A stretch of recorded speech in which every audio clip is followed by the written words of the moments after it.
साथियों नमस्कार। आज हम प्रश्नावली 1.1 के प्रश्न करेंगे और इस प्रश्नावली को समझने से पहले इससे पहले की जो वीडियो है यानी इम्पोर्टेंट पॉइंट्स की जो वीडियो है पहले आप वो देख लेना, आपको वो प्लेलिस्ट में मिल जाएगी।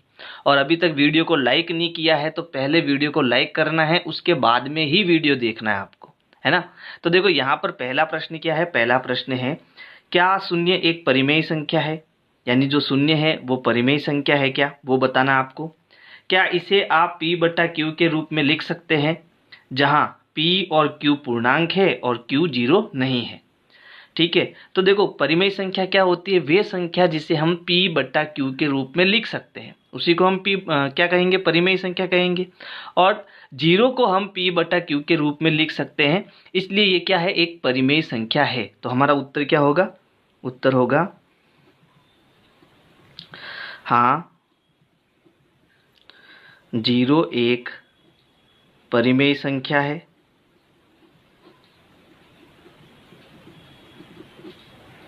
अब क्यों है, क्योंकि इसे p बट्टा क्यू के रूप में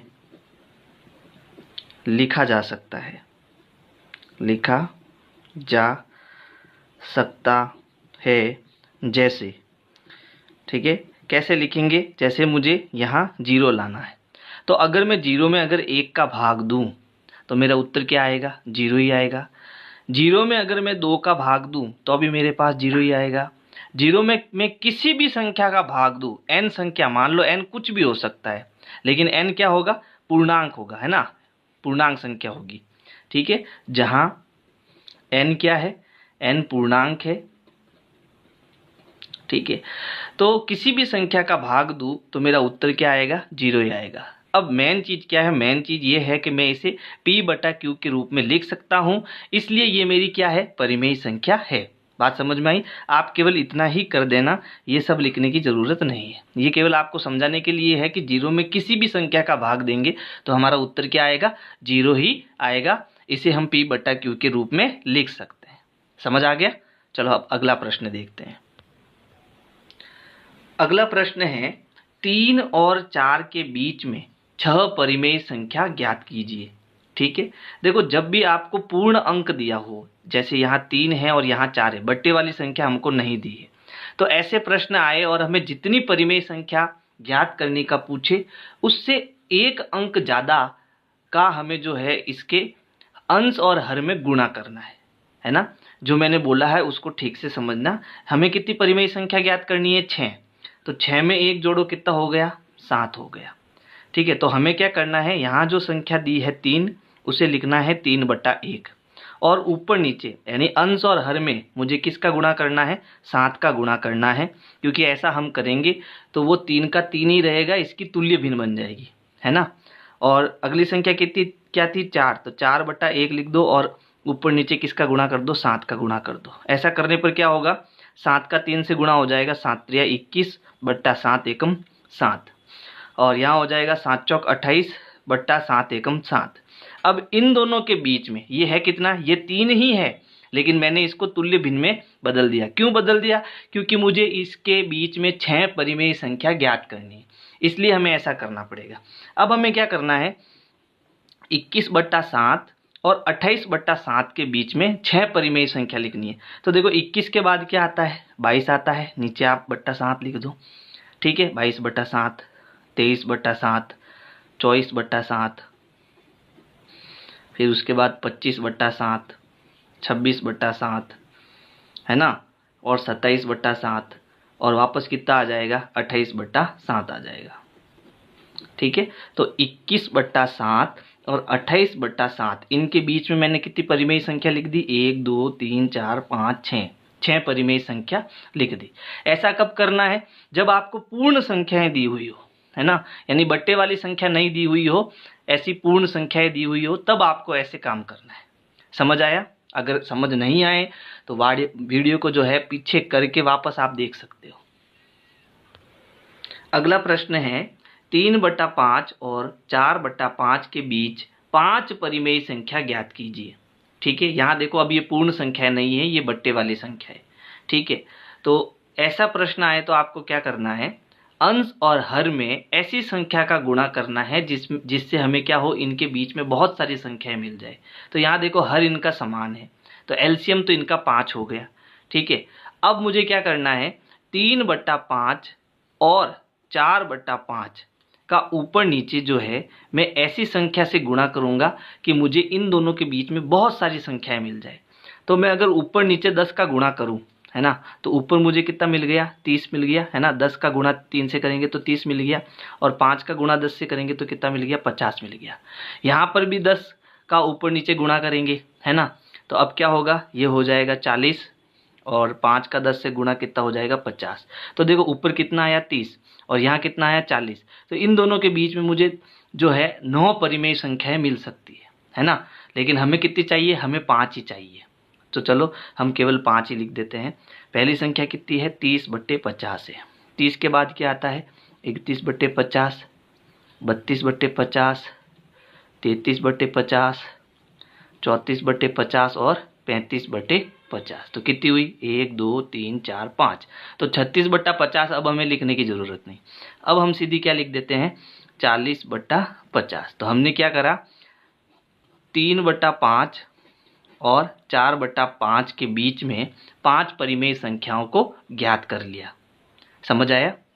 अगर प्रश्न समझ में आ रहा है तो वीडियो को लाइक करते रहो और अपने दोस्तों को शेयर करते रहो। प्रश्न संख्या 4 है, नीचे दिए गए कथन सत्य है या असत्य, कारण के साथ अपने उत्तर दीजिए, है ना। यानी ये जो कथन है वो सत्य है या असत्य, वो हमें कारण सहित बताना है। तो यहाँ पर देखो पहला क्या है, पहला है प्रत्येक प्राकृत संख्या एक पूर्ण संख्या होती है।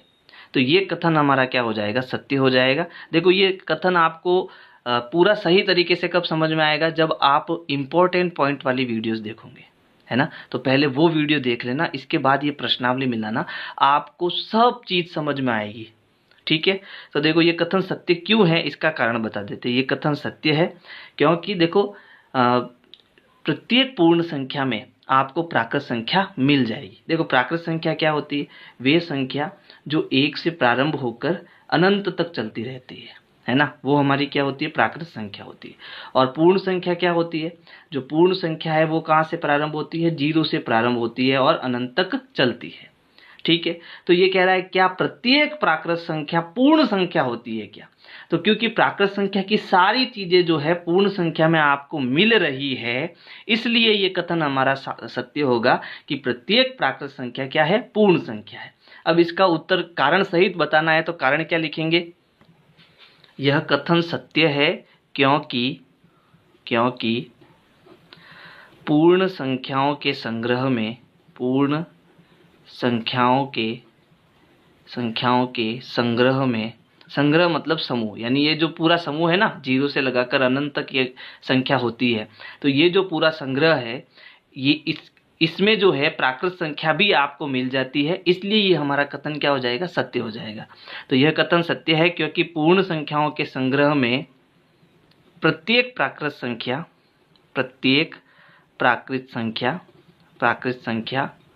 होती है। ठीक है, तो ये कारण सहित इसका उत्तर हो जाएगा। अगला प्रश्न देखो, अगला प्रश्न क्या है, प्रत्येक पूर्णांक एक पूर्ण संख्या होती है क्या।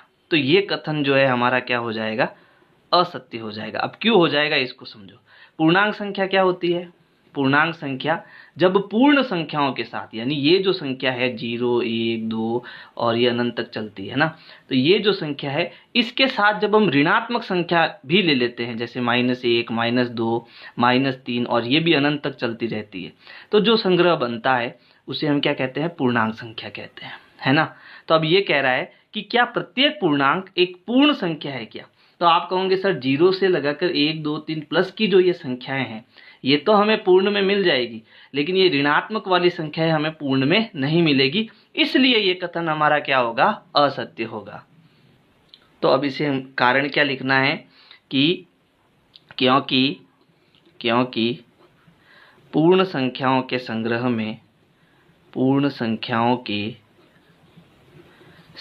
में ऋणात्मक संख्याएं नहीं होती है, ऋणात्मक संख्याएं नहीं होती है। और अगर ये हमें उल्टा पूछता, उल्टा कैसे, कि क्या प्रत्येक पूर्ण संख्या पूर्णांक संख्या होती है क्या, तो ये कथन हमारा सत्य हो जाता। क्यों? क्योंकि पूर्णांक संख्याओं के संग्रह में हमें प्रत्येक पूर्ण संख्या मिल जाती, इसलिए ये उल्टा अगर हमें पूछता तो ये कथन क्या हो जाता, सत्य हो जाता। समझ आई बात। तीसरा देखो, तीसरा कथन क्या है, प्रत्येक परिमेय संख्या एक पूर्ण संख्या होती है क्या, तो ये भी कथन हमारा क्या हो जाएगा, असत्य हो जाएगा। क्यों हो जाएगा, अब इसको समझो। परिमेय संख्या क्या होती है, परिमेय संख्या वे होती है जिसे हम p बटा q के रूप में लिख सकते हैं, जहां ये जो p और q है वो क्या है, पूर्णांक है ना। यानी ये प्लस के माइनस के जीरो कुछ भी हो सकते हैं, लेकिन q हमारा जीरो नहीं होना चाहिए, है ना। तो ये दोनों क्या है, पूर्णांक है। और ये कह रहा है कि क्या प्रत्येक परिमेय संख्या एक पूर्ण संख्या हो सकती है, नहीं हो सकती। ठीक है, क्योंकि पूर्ण संख्याओं के संग्रह में ऋणात्मक संख्याएं नहीं होती है। या हम ऐसा भी कह सकते हैं कि ये जो पूर्ण संख्या है वो परिमेय संख्या का एक भाग है ना, एक छोटा सा हिस्सा है। ठीक है, जबकि परिमेय संख्या एक बहुत बड़ा भाग है। ठीक है, तो ये भी कारण हम दे सकते हैं, क्योंकि पूर्ण संख्याएं परिमेय संख्याओं का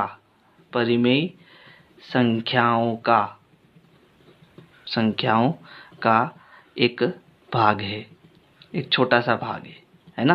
तो ये कारण भी हम दे सकते हैं। तो इसका स्क्रीनशॉट ले लो फटाफट। और अगर मेरी वीडियो आपको पसंद आई है तो लाइक करो, सब्सक्राइब करो, शेयर करो, कमेंट करो। Thank you.